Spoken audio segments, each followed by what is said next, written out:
Praise the lord. నిన్న నేడు నిరంతరం ఏకరీతిగా ఉన్న యేసుక్రీస్తు ప్రభుల వారి అతి పరిశుద్ధ నామములో మీరు అన్ని విషయములలో ఆశీర్వదించబడుదురుగాక. ఆత్మలో వర్ధిల్లుచు సౌఖ్యముగా ఉందురుగాక. ఈ దినపు యేసయ్య జీవపు మాట ఆది కాండము 46వ అధ్యాయము 4వ వాక్య భాగము. నేను నీతో కూడా వచ్చేదను. యేసయ్య మీదనే ఆధారపడి ఆనుకొని ఆయన నీడలో నిలిచి ఆయన పాద సన్నిధిలో నిత్యము ప్రార్థించుచు స్తుతించుచు యేసయ్య రాకడ కొరకు నిరీక్షణతో సాగిపోవచ్చున్న నా దేవుని పరిశుద్ధ దైవ జనాంగమ, నా యేసయ్య మారని దేవుడు, మార్పు లేని దేవుడు. కాలములు మారిన, మనుష్యులు మారిన, ప్రకృతిలో పెను మార్పులు జరిగిన యేసయ్యలో మార్పు లేదు, మార్పు రాదు. అందుకే మనము లయము కాలేదు. ఆయన చేసిన వాగ్దానములు మార్పు లేనివి. మనం మారిన ఆయన మారని దేవుడు. మన ఎడల ఆయనకున్న ప్రేమ దయ గొప్పది, మారనిది.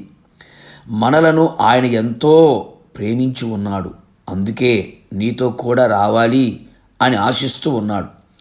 నీతో రావాలని ఎవరు ఇష్టపడకపోయినా నా యేసయ్య తుది శ్వాస విడిచే వరకు, ఆయన రాకడ వరకు, మన పోకడ వరకు ఆయన మనతో కూడా వచ్చే దేవుడై ఉన్నాడు.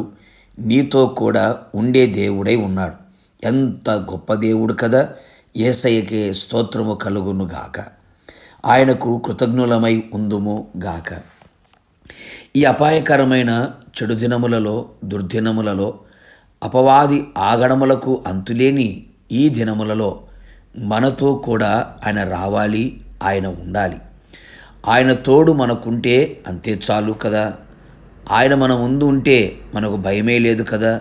సదాకాలం యుగ సమాప్తి వరకు మీతో కూడా ఉందును అని వాగ్దానం ఇచ్చినవారు, కన్నవారు, కడుపున పుట్టినవారు, తోడబుట్టినవారు, నమ్మినవారు, ప్రేమించినవారు ఎవరు నీతో రాలేరు.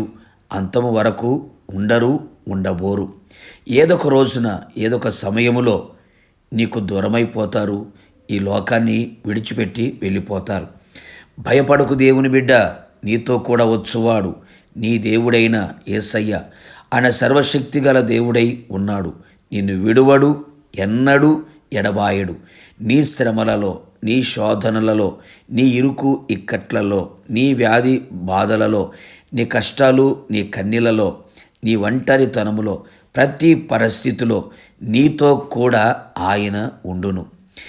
నీవు ఆయనను మాత్రమే ప్రేమించుచు, ఆయన చిత్తము మాత్రమే జరిగించుచు, ఆయన యందు మాత్రమే విశ్వసించుచు, ఆయన యందు మాత్రమే కనిపెట్టుచు, ఆయనకు మాత్రమే ప్రార్థించుచు, ఆయన వైపే చూచుచు, ఆయన అడుగు జాడలలో అడుగులు వేయుచు నీవు ఉండిన ఎడల నిశ్చయముగా నా యేసయ్య నీతో కూడా ఉండి నీకు ధైర్యమునిచ్చును, ఆలోచన చెప్పును, నీ మీద దృష్టి నిలుపును, నీవు నడవలసిన త్రోవ నీకు చూపించును, ప్రయోజనకర ఉపదేశము చేయును, నిన్ను ఆశీర్వదించును, నీకు ఆరోగ్యమును, ఆనందమును, సంతోషమును, సమాధానమును, అన్నిటిపైన జయమును, ఆత్మాభిషేకమును, ఆత్మానందమును కలుగు చేసి ఆత్మలో వర్ధిల్లునట్లుగా చేయును. నిన్ను తలగాను పైవానిగా ఉంచి నిన్ను ఘనపరిచి నిన్ను గొప్ప చేయును. నిత్యములో ఆయనతో కూడా యుగయుగములు నిలిచి ఉన్నట్లుగా ఆయన చేయును. ప్రార్థన. అత్యంత కృపగలిగిన మా ప్రియ పరలోకపు తండ్రి, నీ పరిశుద్ధమైన పాదములకి కోట్లాది స్తోత్రములు చెల్లించుచున్నాం. శిరస్సు వంచి నమస్కరిస్తున్నాం. గడిచిన కాలమంతా మీరు మమ్మల్ని కాచి కాపాడుతూ వచ్చారు. మరొక నూతన సంవత్సరములో మేము అడుగుపెట్టున్నట్లుగా చేసి మా జీవితానికి ఒక నూతనమైన కార్యాన్ని మీరు చేయబోతున్నారు. అందును బట్టి స్తోత్రం. నేను నీతో కూడా వచ్చేదను అని మీరు వాగ్దానం ఇచ్చి ఉన్నారు. ఈ సంవత్సరమంతయు జీవితకాలమంతయు ప్రతి దినము ప్రతి గడియ ప్రతి నిమిషం ప్రతి క్షణం మీరు మాతో కూడా ఉండమని కోరుకుంటున్నాం యేసయ్య. మాతో కూడా రమ్మని ఆశిస్తున్నాం యేసయ్య. ప్రతి విషయంలో మీరు మాతో కూడా ఉండి అన్ని విషయంలో జయమును కలుగు చేసి అన్ని విషయంలో ఆశీర్వదించి మీ ఆగమమునకు మేము సిద్ధపడినట్లుగా కృతజ్ఞతాస్తుతులతో మిమ్మల్ని ఎదుర్కొన్నట్లుగా కృపదయ చేయమని యేసు నామములో అడిగి పొందుకొని ఉన్నాము తండ్రి. ఆమెన్. నిశ్చయముగా మీతోనూ మీ కుటుంబముతోనూ ఆయన వచ్చును గాక. God bless you.